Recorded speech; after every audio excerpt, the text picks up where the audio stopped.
এই ক্লাসটি শেষ পর্যন্ত করলে আপনি যে কোনো ধরনের বাক্য নিজে থেকে খুব সহজে তৈরি করতে পারবেন এবং ফ্লুয়েন্টলি ইংলিশ বলতে শিখে যাবেন। আমি ভাত খাই। একটা বাক্য তৈরি করতে গেলে আমাদের মোটামুটি তিনটে জিনিসের দরকার পড়ে: সাবজেক্ট বা কর্তা, ভার্ব বা ক্রিয়া, অবজেক্ট বা কর্ম। এই বাক্যে সাবজেক্ট হলো আমি বা আই, অবজেক্ট হলো ভাত বা রাইস, ভার্ব হলো খাই বা ইট, অর্থাৎ আমি ভাত খাই। বাংলায় বাক্যটির গঠন subject plus object plus verb. তাহলে বাংলা নিয়ম অনুযায়ী বা বাংলায় যেভাবে আমরা বলি সেইভাবে করলে বাক্যটির ইংরেজি হবে আমি ভাত খাই, I rice eat, I rice eat. কিন্তু এইভাবে ইংরেজি করলে বাক্য পুরোপুরি ভুল হবে। তাই আপনাকে জানতে হবে কিভাবে ইংরেজি বাক্য তৈরি করতে হয়। ইংরেজিতে বাক্য তৈরি করতে হয় এইভাবে: subject plus verb plus object, মানে প্রথমে সাবজেক্টকে বসাতে হবে, তারপর ভার্ব বসবে এবং শেষে অবজেক্টকে বসাতে হয়। তাই আমি ভাত খাই এর ইংরেজি হবে I eat rice, I eat rice, মানে আমি ভাত খাই। এইভাবে সাজাতে হবে। ইংরেজিতে সবসময় সাবজেক্ট বা কর্তার পরে ভার্বকে বসাতে হবে। যদি বাক্যে অবজেক্ট থাকে বা প্রয়োজন হয় তাহলেই বসাতে পারেন, না হলে দরকার নেই। অবজেক্ট ছাড়াও বাক্য তৈরি করা যায়, যেমন আমি ভাত খাই। এটা না বলে যদি বলি আমি খাই, এর ইংরেজি হবে আই ইট। এটি সঠিক বাক্য, এতে কোনো ভুল নেই। এই বাক্যে মাত্র দুটি ওয়ার্ড, একটা সাবজেক্ট এবং একটা ভার্ব। তার মানে শুধু সাবজেক্ট এবং ভার্ব দিয়েই বাক্য তৈরি করা যায়।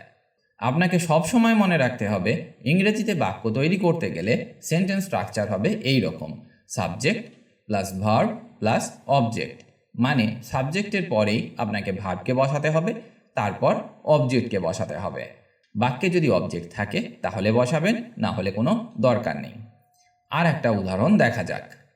সে চিঠি লেখে, কিন্তু এর ইংরেজি করব এইভাবে: সে লেখে চিঠি।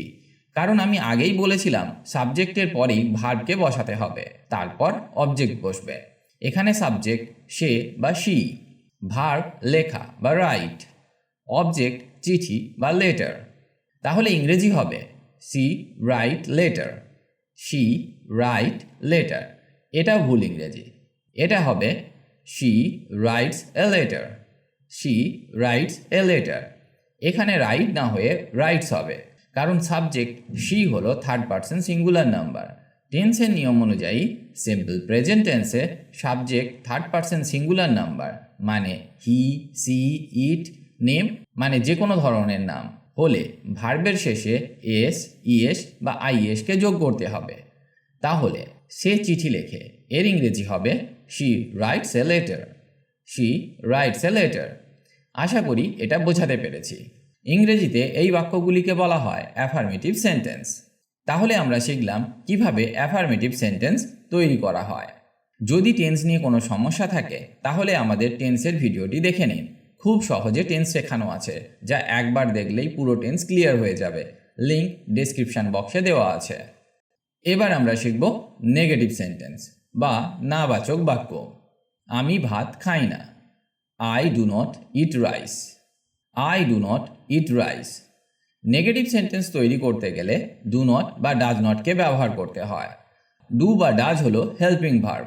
সেন্টেন্স স্ট্রাকচার হবে এই রকম: subject plus do or does plus not plus verb plus object, মানে প্রথমে সাবজেক্টকে বসাতে হবে, তারপর সাবজেক্ট অনুসারে ডু অথবা ডাজকে বসাতে হবে, তারপর নট বসবে, তারপর ভার্ব বসবে, তারপর অবজেক্টকে বসাতে হবে। আমি আগেই বলেছি বাক্যে যদি অবজেক্ট থাকে তাহলেই বসাতে হবে, না হলে দরকার নেই। তার মানে সাবজেক্টের পরেই ডু বা ডাজ নটকে বসাতে হবে, তারপর ভার্বকে বসাতে হবে। এই বাক্যে সাবজেক্ট আই বা আমি, তারপর ডু নটকে বসাতে হবে, ভার্ব ইট বা খাওয়া, অবজেক্ট রাইস বা ভাত। আর একটা উদাহরণ দেখা যাক। সে চিঠি লেখে না, এর ইংরেজি হবে she does not write a letter, she does not write a letter. এখানে subject she third person singular number, তাই ডাজ নটকে বসাতে হবে। আশা করি এবার আপনি নেগেটিভ সেন্টেন্স তৈরি করতে পারবেন। তাহলে সেন্টেন্স স্ট্রাকচার হলো প্রথমে সাবজেক্ট এবং সাবজেক্ট অনুসারে ডু অথবা ডাজকে বসাতে হবে, তারপর নট বসবে, তারপর মেন ভার্বকে বসাতে হবে, তারপর অবজেক্টকে বসাতে হবে। এটা আপনাকে মনে রাখতে হবে। আমরা প্রথমে বাক্য তৈরি করার সময় সেন্টেন্স স্ট্রাকচার শিখেছিলাম subject plus verb plus object. Negative তৈরি করার সময় কি হলো, শুধুমাত্র সাবজেক্টের পরে ডু নট বা ডাজ নটকে ব্যবহার করা হলো, বাকি সব কিছুই যা ছিল তাই থাকলো এবং নেগেটিভ সেন্টেন্স তৈরি হয়ে গেল। এবার আমরা শিখব ইন্টারোগেটিভ সেন্টেন্স বা প্রশ্নসূচক বাক্য। এর আগে আমরা শিখলাম কিভাবে বাক্য তৈরি করতে হয়, তারপর শিখলাম নেগেটিভ সেন্টেন্স কিভাবে তৈরি করতে হয়। এবার আমরা শিখব ইন্টারোগেটিভ সেন্টেন্স বা প্রশ্নসূচক বাক্য। একটা উদাহরণ নেওয়া যাক। তুমি কি বই পড়ো? Do you read books? Do you read books? এখানে যদি বলতাম তুমি বই পড়ো, ইংরেজি হতো you read books. You read books. Sentence structure হতো subject plus verb plus object. এখানে ইন্টারোগেটিভ করার জন্য শুধুমাত্র ডুকে আগে বসানো হয়েছে। ডু হলো হেল্পিং ভার্ব বা সাহায্যকারী ভার্ব, আর প্রশ্ন করতে গেলে হেল্পিং ভার্বের সাহায্য নিতে হবে। এখানে ইউ হলো সাবজেক্ট, রিড হলো মেন ভার্ব, আর বুকস হলো অবজেক্ট। তাহলে ইন্টারোগেটিভ সেন্টেন্স তৈরি করতে গেলে সেন্টেন্স স্ট্রাকচার হবে এই রকম: do plus subject plus verb plus object plus interrogative sign. তার মানে প্রথমে সাহায্যকারী ভার্ব হিসাবে ডুকে বসাতে হবে, তারপর সাবজেক্ট বসবে, তারপর মেন ভার্ব বসবে, তারপর অবজেক্ট বসবে এবং শেষে ইন্টারোগেটিভ সাইনকে দিতে হবে। তবে সাবজেক্ট যদি থার্ড পারসন সিঙ্গুলার নাম্বার হয়, মানে হি, সি, ইট বা নাম, তখন ডাজকে ব্যবহার করতে হবে। ডুয়ের ব্যবহার করলে বাক্যটি ভুল হবে। যেমন, সে কি পিয়ানো বাজায়? Does he play the piano? Does he play the piano? এই বাক্যে হি হলো থার্ড পারসন সিঙ্গুলার নাম্বার, তাই বাক্যটি ডাজ দিয়ে শুরু হলো। তাহলে বাক্যে ডু বা ডাজকে সাবজেক্ট অনুসারে ব্যবহার করতে হবে। আমরা শিখেছিলাম subject plus verb plus object. তাহলে এখানে শিখলাম ডু অথবা does plus subject plus verb plus object plus interrogative sign. মানে আমাদেরকে সাবজেক্ট অনুসারে ডু অথবা ডাজকে প্রথমে বসাতে হবে, তারপর সাবজেক্ট বসবে, তারপরে বাক্যের মেন ভার্বকে বসাতে হবে, তারপর বাক্যে অবজেক্টকে বসাতে হবে এবং শেষে ইন্টারোগেটিভ সাইনকে দিতে হবে। তার মানে শুধুমাত্র ডু অথবা ডাজকে সামনে বসালেই সেটা হয়ে যাবে ইন্টারোগেটিভ সেন্টেন্স। তারপর সব কিছু একই থাকবে এবং শেষে একটা ইন্টারোগেটিভ সাইন দিতে হবে। এবার দেখলেন তো কত সহজে ইন্টারোগেটিভ সেন্টেন্স তৈরি করা যায়। আশা করি আপনি এবার নিজে থেকে ইন্টারোগেটিভ সেন্টেন্স তৈরি করতে পারবেন। এবার আমরা শিখব WH কোয়েশ্চেন, মানে WH ওয়ার্ড দিয়ে কিভাবে প্রশ্ন করা হয়। WH ওয়ার্ড মানে হু, হোয়ার, হোয়েন, হোয়াট, হোয়াই, হাউ ইত্যাদি। যে শব্দগুলি WH ওয়ার্ড দিয়ে শুরু হয়। একটা উদাহরণ নেওয়া যাক। তুমি কি করো? এর ইংরেজি হবে what do you do? What do you do? এখানে sentence structure WH word plus do অথবা does plus subject plus verb plus object plus interrogative sign. এই বাক্যে WH ওয়ার্ড হলো হোয়াট, এটাকে প্রথমে বসানো হয়েছে। তারপর হেল্পিং ভার্ব ডুকে বসানো হয়েছে, কারণ এই বাক্যে সাবজেক্ট হলো ইউ। তারপর সাবজেক্টকে বসানো হয়েছে। তারপর মেন ভার্ব ডু বসেছে। এই বাক্যে অবজেক্ট নেই, তাই বসাতেও হবে না। যেহেতু এটা কোয়েশ্চেন, তাই ইন্টারোগেটিভ সাইনটা দিতে হবে। তো এইভাবে WH কোয়েশ্চেন তৈরি হয়। আর একটা উদাহরণ দেখা যাক। সে কোথায় থাকে? Where does he live? Where does he live? এখানে WH ওয়ার্ড হলো হোয়ার, তারপর ডাজকে ব্যবহার করা হলো, কারণ বাক্যে subject he third person singular number. তারপর ভার্বকে বসানো হলো। আশা করি এটাও আমি আপনাকে বোঝাতে পেরেছি। তাহলে সেন্টেন্স স্ট্রাকচার হলো এই রকম: প্রথমে WH ওয়ার্ডকে বসাতে হবে, তারপর সাবজেক্ট অনুসারে ডু অথবা ডাজকে বসাতে হবে, তারপর সাবজেক্ট বসবে, তারপর বাক্যের মেন ভার্বকে বসাতে হবে, তারপর অবজেক্ট বসবে এবং শেষে আপনাকে ইন্টারোগেটিভ সাইন দিতে হবে। তাহলেই আপনার WH কোয়েশ্চেন তৈরি হয়ে যাবে। এবার আমরা শিখব নেগেটিভ ইন্টারোগেটিভ সেন্টেন্স বা প্রশ্নসূচক নাবাচক বাক্য। এই বাক্যে প্রশ্নের সাথে নাও থাকবে। যেমন, সে কি এখানে কাজ করে না? এটা একটা নেগেটিভ ইন্টারোগেটিভ সেন্টেন্স। আমরা নেগেটিভ বাক্য তৈরি করার সময় শিখেছিলাম সাবজেক্ট প্লাস ডু অথবা does plus not plus verb plus object. সে কি এখানে কাজ করে না? এটাকে যদি আমরা না বাচক তৈরি করি তাহলে হবে সে এখানে কাজ করে না। এর ইংরেজি হবে হি ডাজ নট ওয়ার্ক হেয়ার।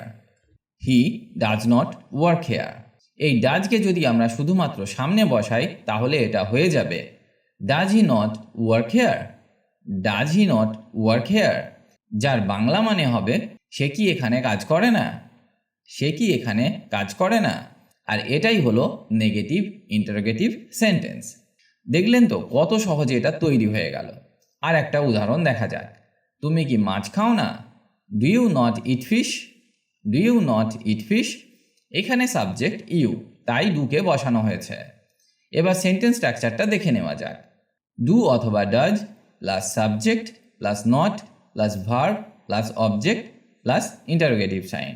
মানে প্রথমে সাবজেক্ট অনুসারে ডু অথবা ডাজকে বসাতে হবে, তারপর সাবজেক্ট বসবে, তারপর নটকে বসাতে হবে, তারপর ভার্ব বসবে, তারপর অবজেক্ট এবং শেষে ইন্টারোগেটিভ সাইনকে দিতে হবে।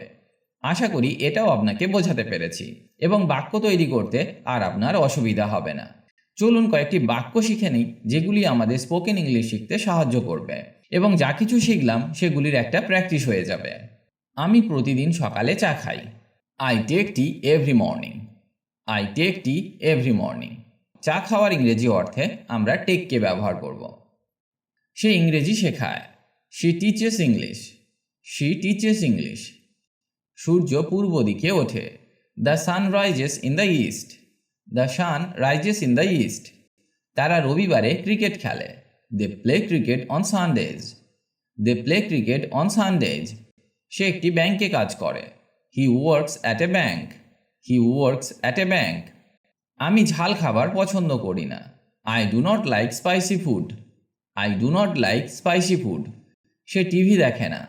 She does not watch TV. She does not watch TV. সে ফরাসি বলে না। He does not speak French. He does not speak French. তারা এই শহরে থাকে না। They do not live in this city. They do not live in this city. সে কি এখানে কাজ করে? Does he work here? Does he work here? আমাদের কি কিছু আনা দরকার? Do we need to bring anything? Do we need to bring anything? তারা কখন আসে? When do they arrive? When do they arrive? সে কেন কাঁদে?